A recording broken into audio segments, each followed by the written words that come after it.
Ves bordar é a tentadora pregunta que se nos plantexa na nova actividade impulsada dende o Concello de Pontevedra. Da man da artista mexicana Maritza Bertolini, a cidadanía está convidada a celebrar o Día Internacional do Bordado. Entonces, esta invitación de Ves bordar en el espacio público donde todas nos podamos encontrar es para darnos cuenta de que somos muchas y de que estamos juntas y estamos todas compartiendo una misma pasión, ¿no? Que en este caso es el bordado.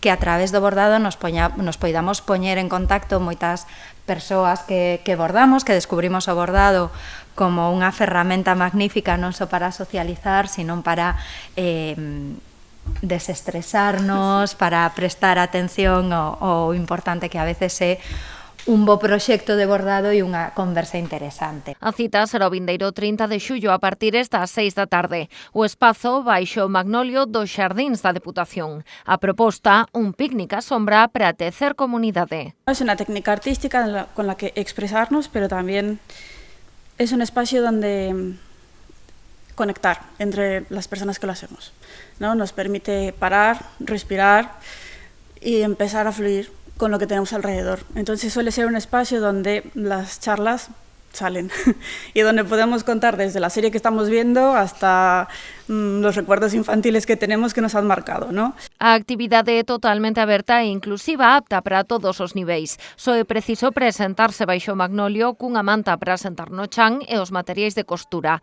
Tamén se pode levar algo de picar para compartir na merenda. Si sabes bordar, genial. Si no sabes bordar, también, porque otra cosa bonita es que nos ayudamos entre todas. Entonces, tienes una tela o una aguja, te apetece experimentar por primera vez, vente, porque la persona que tendrás al lado probablemente te va a ayudar a salir del paso. No marco da presentación de Ves bordar, Bertolini reivindicou o bordado como ferramenta política e artística, tradicionalmente vinculado ao traballo doméstico e mesmo utilizado como elemento de control sobre as mulleres, actualmente estáse a rachar con ese estigma. Lo comparo yo mucho con el acto de remendar, ¿no? Que si lo hay aguja, pues remendas algo que está roto. Pues me parece que el bordado va a ser un poco lo mismo. Con hilo y aguja remendamos no solo lo que tenemos enfrente, sino un poco a nosotros.